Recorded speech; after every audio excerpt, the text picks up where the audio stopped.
We want you to begin putting, for a little while, everything that is important to you in the category of not your job, meaning not your action-oriented job. We want you to understand that there is a broader perspective that is moving things and keeping things in balance, and that the population of your planet is something that is tended to from non-physical consciousness perspective. That so much about what you are living here was set into motion even before you got here. And that there is a vibrational reality that you will call future experience that is underway, that you are contributing to on a daily basis by the sifting and sorting of the contrasts that you live. So just for a little while, we're not asking you to withdraw from life. We're not asking you to not have fun measuring yourself with others. We're not asking you to not enjoy the competitions that you find with each other. We're just asking you to put it in perspective. We're just asking you to acknowledge that there is an energy that creates worlds, a consciousness flowing energy that creates worlds, that comes from what some want to call God. We call it source energy, or your inner being, or the non-physical part of you, that is working for you because you are blessed and deserving, not against you ever. We would like you to accept that as you are here in these leading edge bodies, and that as you explore the details of your life, and you find something that is unpleasant to you, like people who are hungry, or people who are angry and mean and belligerent, or, that when you experience the exposure of that, and you feel the offness of it, that you give birth to a rocket of desire that is then understood by this energy that creates worlds. It becomes part of the consciousness. It becomes part of the becoming. So you keep giving birth to a better world that you don't line up with. You give birth to a better world all day long. You give birth to more peace. You give birth to more prosperity. You give birth to more abundance of all manner. You give birth to all kinds of things by your exposure to it, through your personal exposure with one another and through the media or your televisions or whatever. You are exposed to so much that makes you do what you were born to do. Decide and define what would be better.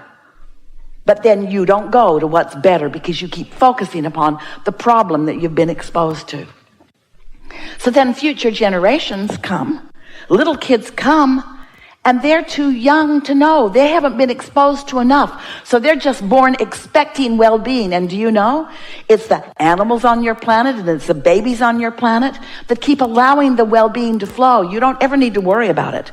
You get older and older and more crotchety and more resistant and more pinched off and more disallowing the well-being. But you will never pinch the well-being off enough that the well-being will not always be dominant in this leading edge time-space reality. The only question is, how much of the well-being that is dominant are you going to let into your experience?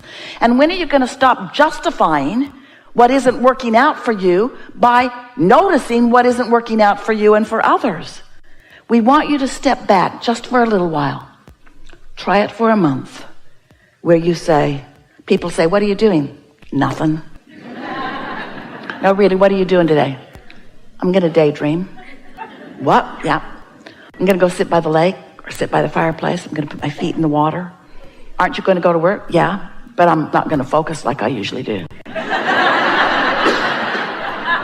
I'm going to tap into my true power. Probably going to get fired. No, I have enough reserves going. I can go through the motions of what they need from me while I dominantly daydream. I can daydream at night. I can daydream on the way to work. I can daydream on my lunch hour. I can daydream. My mind can wander into the good things of life. I can predominantly daydream. What are you doing? Nothing. You can't be doing nothing. No, really, I'm not going to do anything for a while. What? I'm not going to do anything for a while. Nothing? Hardly. I'll probably get dressed. Take an occasional shower. I'll eat. And I'll show up. But I'll be different.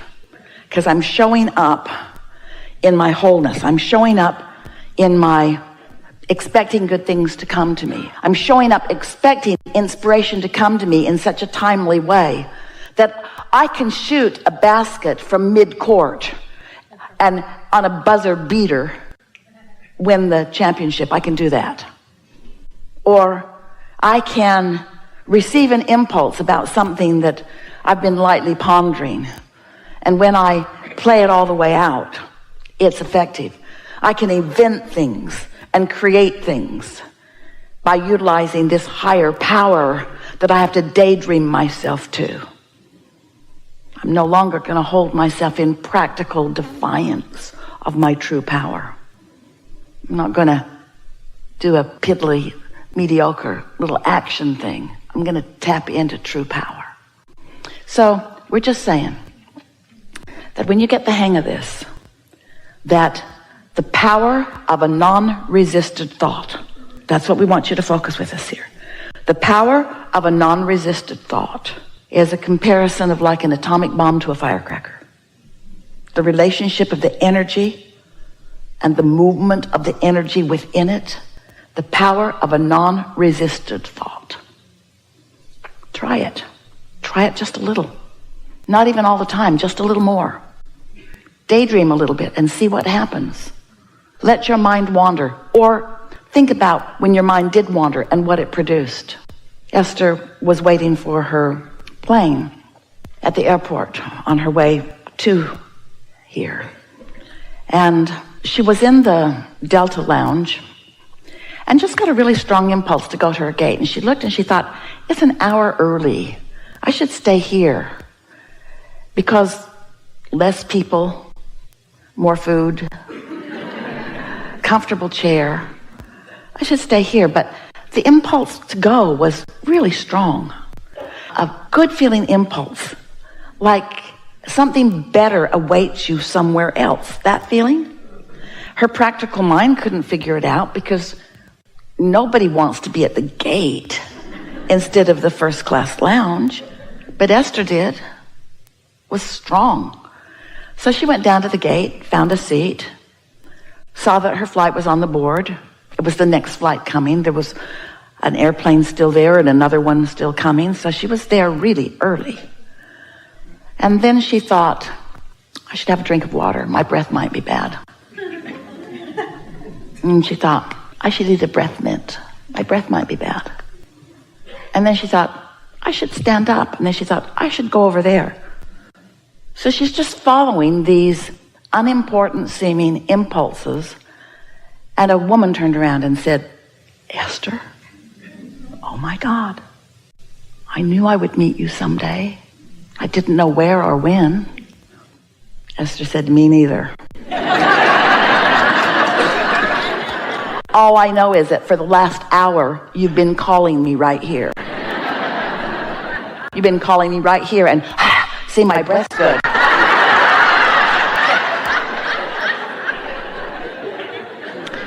Now, we know these are not earth-shattering events, but what we want to say to you is that you are co-creating with all kinds of things. Oh, and this girl has a resume that knocks Esther's socks off.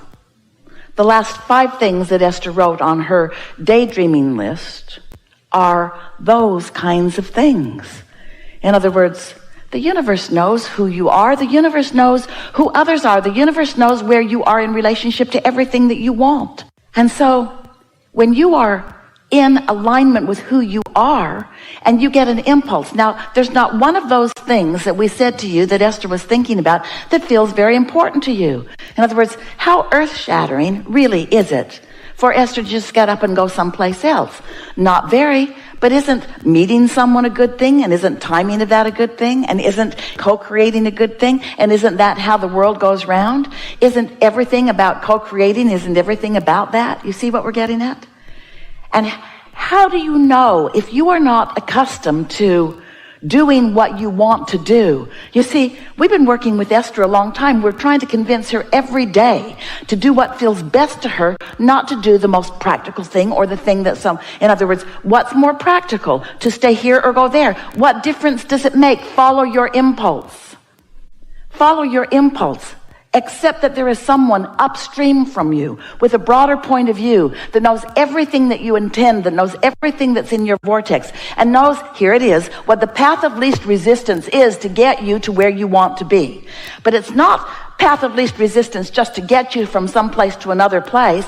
It's path of least resistance to give you the most fun along the way. You see what we're getting at? Now, the big payoff for Esther was when the woman turned around and said, Esther? And Esther thought, so that's what this has all been about. In that moment, she knew. In that moment, all these random, sort of weird impulses that she followed, then there was the big payoff. Was it a big payoff to walk to the gate? Not such a big payoff. Was it a big payoff to have a drink of water? Not such a big payoff. Was it a big payoff to eat a breath mint? Not such a big payoff. Was it a big payoff to understand why all that had come about? Yeah, that was a big payoff. Don't you like knowing that you're being guided? Now, you would like this story a whole lot better if this was the story we told you. Esther woke up one morning, couldn't wait to get down to the liquor store.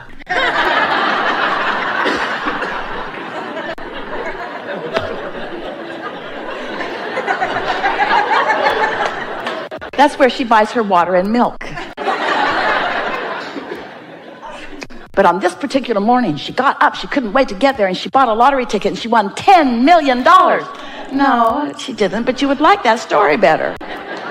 You would like that story better. In other words, you're always wanting the big payoff. We're wanting you to understand that your big payoff life is a series of good feeling events over which you have control, because you are daydreaming, because you're maintaining your feeling of alignment, and you're following your impulses, so that everywhere you go, the best that the universe has to deliver to you is delivered to you moment by moment by moment by moment by moment. And that is what living happily ever after really is. That's what happily ever after is. And it's got all kinds of abundance in it, all kinds of prosperity, all kinds of rendezvous, all kinds of every detail that you have ever wished for or dreamed for. There is nothing that you cannot be or do or have. But you cannot hold yourself in vibrational resistance as your practical mind keeps taking score of where you are instead of where you want to be. And because you've not really understood this, and you've not allowed yourself to purposefully daydream, because you've oriented yourself to too much practicality, because you've been measuring your success in life to how others have approached you or others have approved of you. Those you work for expect things of you, and you want to perform in a way that pleases them. And those who you were born to expect things of you. You've given over your power to almost everyone else, seeking approval from their factoring you into them. And that's all right, because if you don't do what Esther wants you to do, she'll find someone who will. Are you afraid? No. Of course you want to do the things that you are supposed to be doing. We're just asking you to daydream too. Are you following? We're just asking you to begin leveraging this energy that creates worlds. Now, right now, you're sort of limp about it. We just delivered to you a soliloquy that could take you happily ever after into outrageous success on any endeavor that you're about, and you are limp about it because it doesn't seem big enough. It doesn't seem important enough. We ask for zero sacrifice. No sacrifice, no struggle, no attention, no effort. We didn't ask for any of the things that you equate with success. You've been barking up the wrong tree for quite a long time. It's time for you to start being nicer to yourself and daydreaming more and being happier about things and giving yourself more leeway and going to more places where you feel good and looking for more vistas that you can sit and look at, and more daydreaming, more just giving yourself the opportunity to let your mind be still while your vibration rises, so that then you can receive the impulse to put you in the right place at the right time for the things that you are looking for. We've enjoyed this interaction immensely.